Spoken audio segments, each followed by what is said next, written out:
I've spent hundreds of hours hiking through woods in Pennsylvania, in Oregon, in California, in Connecticut, in Georgia, in Virginia, and countless other states.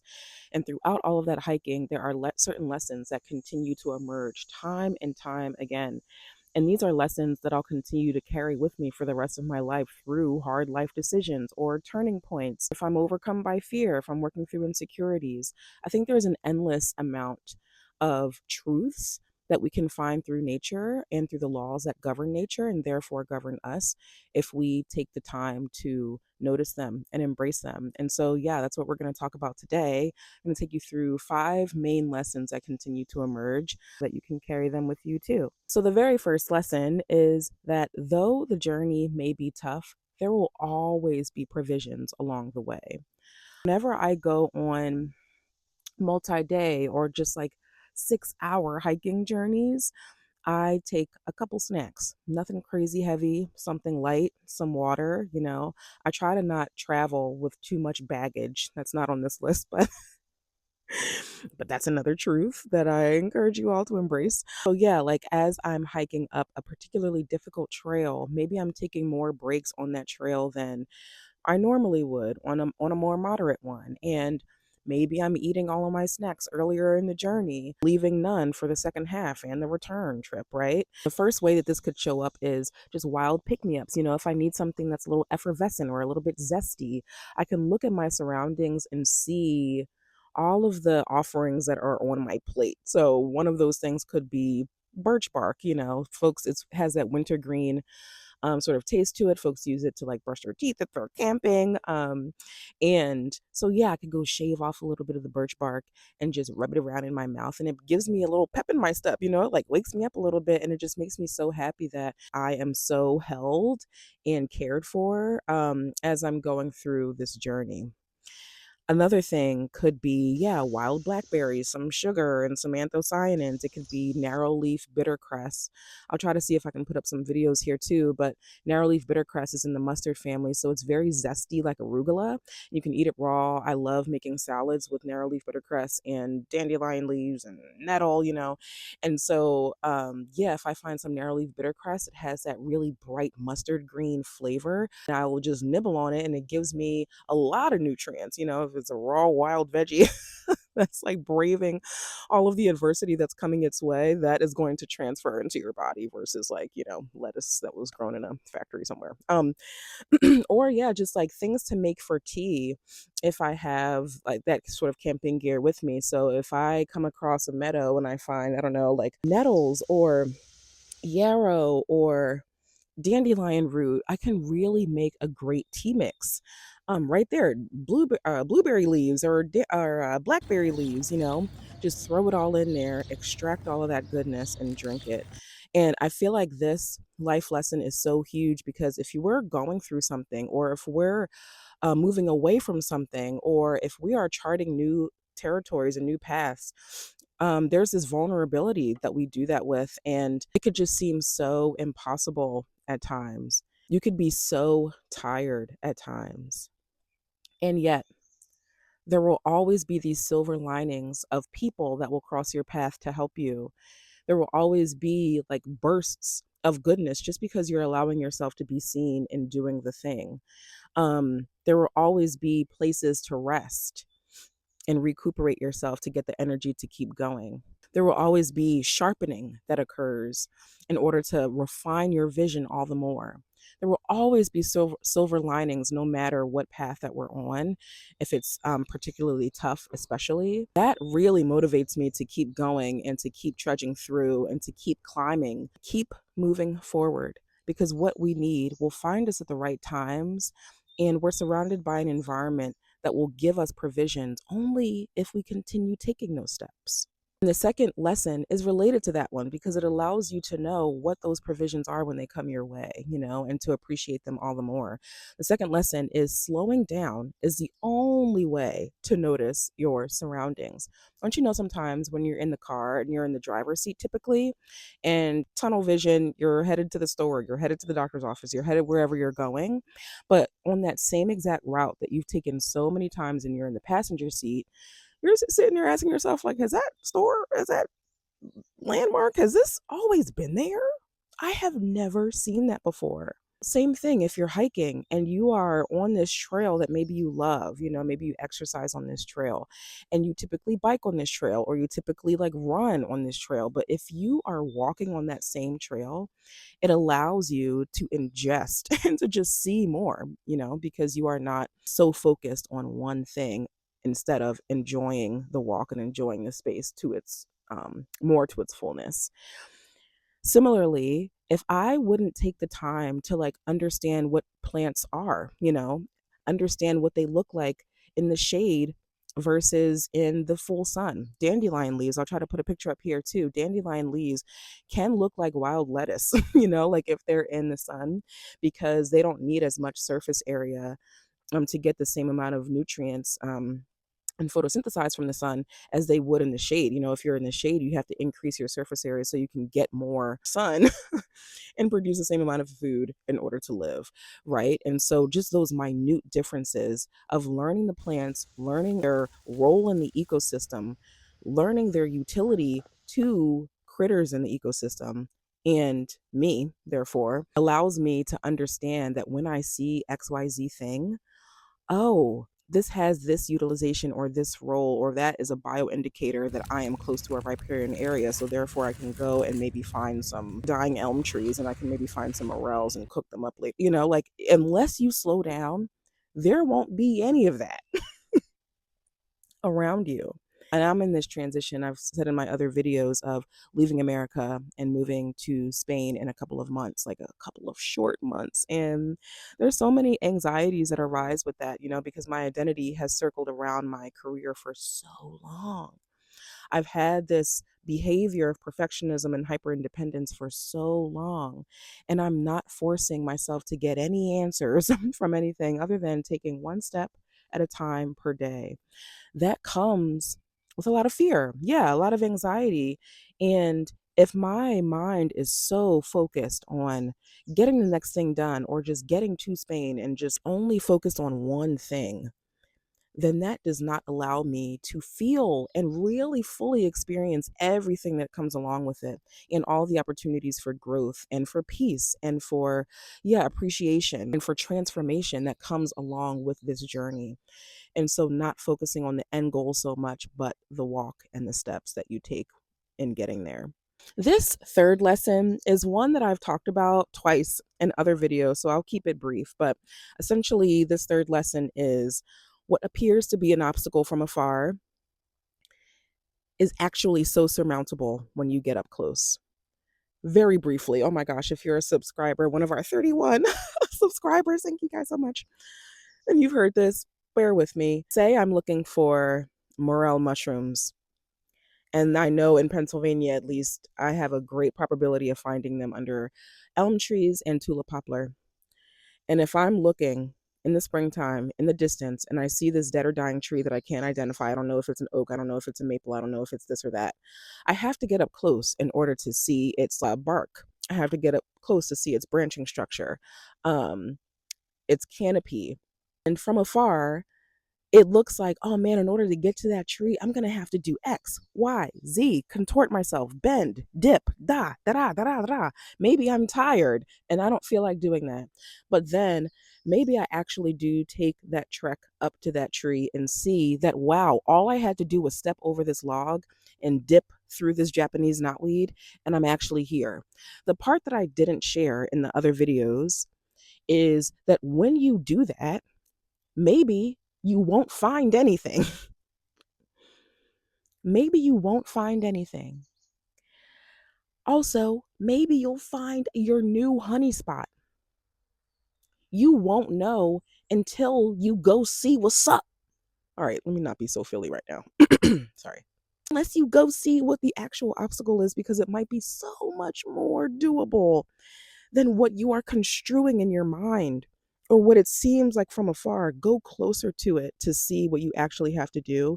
And maybe it's nothing great you went to go see, but maybe it'll be a spot that provides for years and years and years and years that you can bring friends to and share. Walk towards it to see what's up so that you can know what's required to accomplish what you want, instead of making up all of these mental barriers in your head for the same. If you're going to go through it in real life and not just in your head.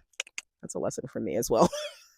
Okay, so the fourth lesson is you never know what you're missing unless you take the road less traveled, right?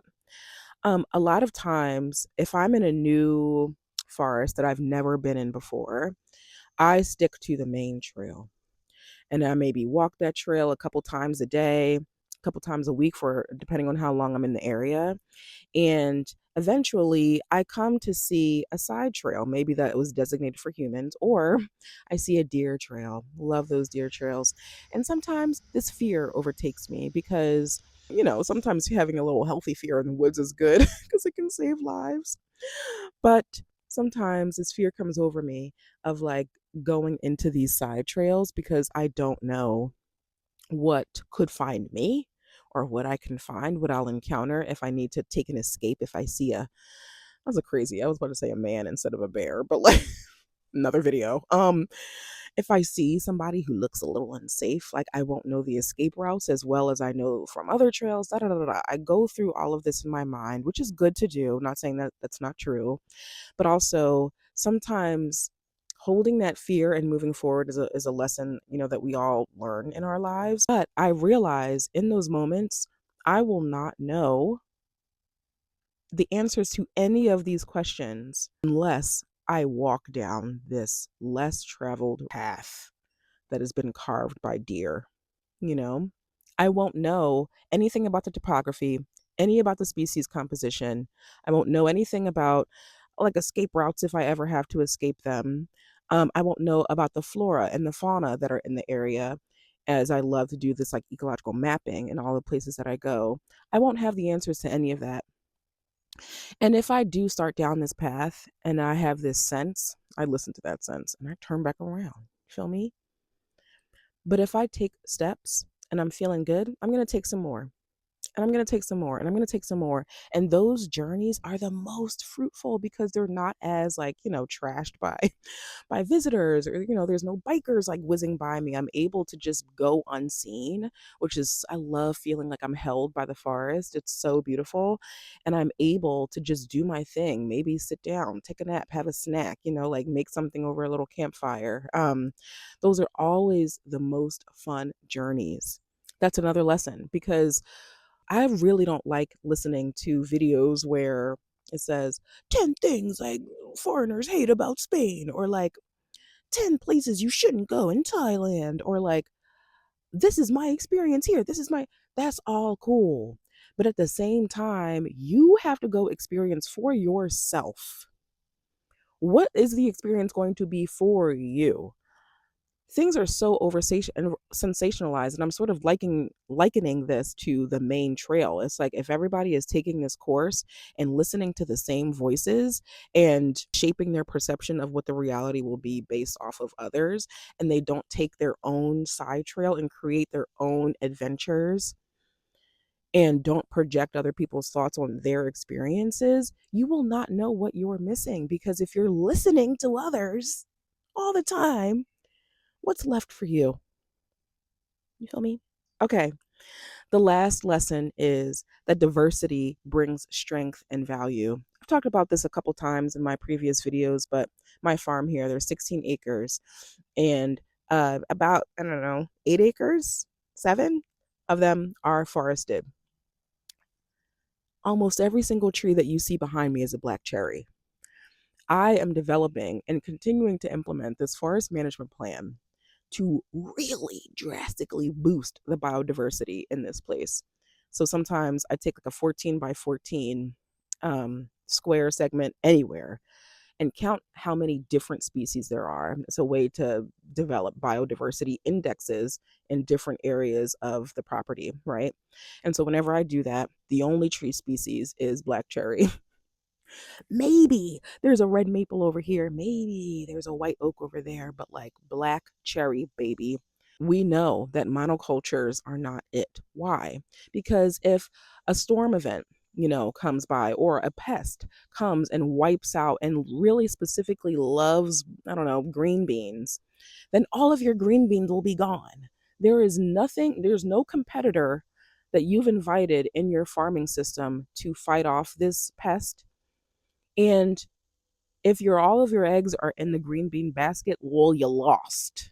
That's why it's like, okay, yes, have a hedgerow of flowers or interplant with this species that attracts this bug so that if this species comes to try to web out your green beans, you have this other competitor to like ward them off and decrease the amount of damage. Similarly to a forest ecosystem, if all of the trees here are black cherry, that provides suitable habitat for a handful of species. If the entire shrub layer is marls, honeysuckle, and multiflora rose. Not only are they both considered invasive, that's a whole other video about the utilization of that word and what that means and where it came from and all that. Not only that, but also the same. It provides a certain habitability in the shrub layer. Versus is what I teach my staff here a lot about is if you have trees of different sizes, different ages, different branching patterns, different root structures, if they make different mycorrhizal relationships in the soil, what does that mean for the health of the soil? What does it mean for the biodiversity of the wildlife that it attracts? If we only have two shrub layer species predominant by like 98%, what does that mean for the navigability of the farm in order to diversify it? That's something that we're consistently contending with. What does that mean for the insects that are present and the insects that are not present? So, going through and talking about how the health of a forest is determined by its biodiversity and the life that it's able to hold, its carrying capacity of life. And so, I think about this so much because I find myself in a lot of rooms where I'm the only Black person. Like dozens, hundreds of people, and I am the only Black person. I find myself in other rooms. I've been in directorship or in leadership in like ag and conservation spaces for years, and I find myself, especially on like state boards and yeah, like just state level committees and this and that, of being the only woman and the only Black woman. That's a whole other layer, but like, yeah, the only woman in some spaces because my brain works a little bit differently and I think about things really deeply. And I have like social anxiety. The way that I speak is very different a lot of times than other people in the room. And oh gosh, we were recently interviewing this gal. She was so cool. And she was like thinking about the state of Delaware and how it's one of the oldest states. She was like, yo, they probably have so many more graveyards, like in that state, and like what impact might that have on the pervasiveness of agriculture, like per capita. And we were all just like, yo, we need her. Like, how many people think like that? Like, because this is an old state, that means they have a lot of people that have died there. And so, therefore, they have like more graveyards and that impact on agriculture. It's just like, who would think like that?